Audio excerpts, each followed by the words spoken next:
Je crois en cette idée des primaires. Je pense que c'est une manière intelligente de choisir notre candidat à l'élection présidentielle. Ça veut dire que les primaires doivent être bien organisées, ça veut dire qu'elles doivent être ouvertes.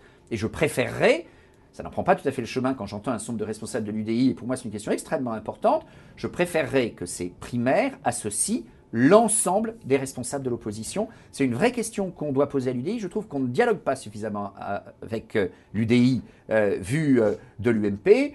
Là, on accepte, c'est une réalité qu'il y ait des listes distinctes aux européennes, dont acte, mais vont venir les sénatoriales, d'autres scrutins. La préparation de l'élection présidentielle, ça aurait une certaine allure si l'ensemble de l'opposition s'organisait pour une primaire commune. Donc primaire ouverte avec Nicolas Sarkozy, donc. S'il souhaite y participer. Et avec Alain Juppé, c'est une question d'Émilie qui a l'air de vouloir que Alain Juppé soit l'homme... Ils font partie des personnalités de qualité, mais je n'exonère aucune personnalité de l'exercice des primaires. On pourrait imaginer un François Bayrou qui représenterait les couleurs de l'UMP. Mais je pense que, comme je vais vous dire, enfin, les couleurs de l'UMP, les couleurs de l'opposition, s'il choisit de jouer l'opposition. Alors je pense qu'en vous disant oui, je vais me faire hacher menu par les militants de l'UMP qui... Je vous réponds. Donc je vais me faire hacher menu par les militants de l'UMP qui nous regardent.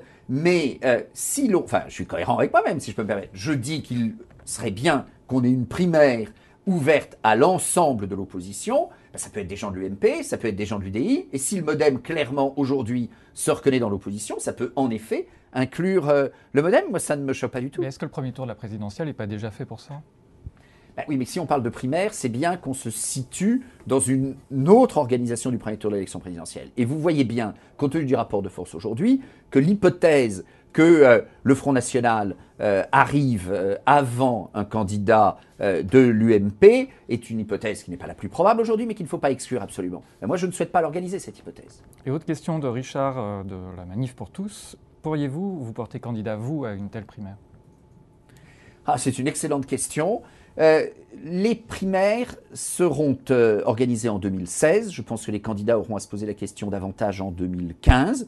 Et donc je ne réponds pas à cette question aujourd'hui. Je réponds ni oui ni non. Parce qu'on vous voit prendre de la place dans le parti, les journées de réflexion thématiques. Vous en êtes un des grands ordonnateurs, un des grands animateurs. Je suis chargé du projet à l'UMP, donc j'essaie d'assumer ma responsabilité convenablement. Oui. Ma position est extrêmement claire là-dessus. C'est pour ça que j'ai créé le mouvement Droit au cœur, qui organise d'ailleurs mercredi soir à l'Assemblée une réunion sur l'Europe. Pourquoi Droit au cœur ?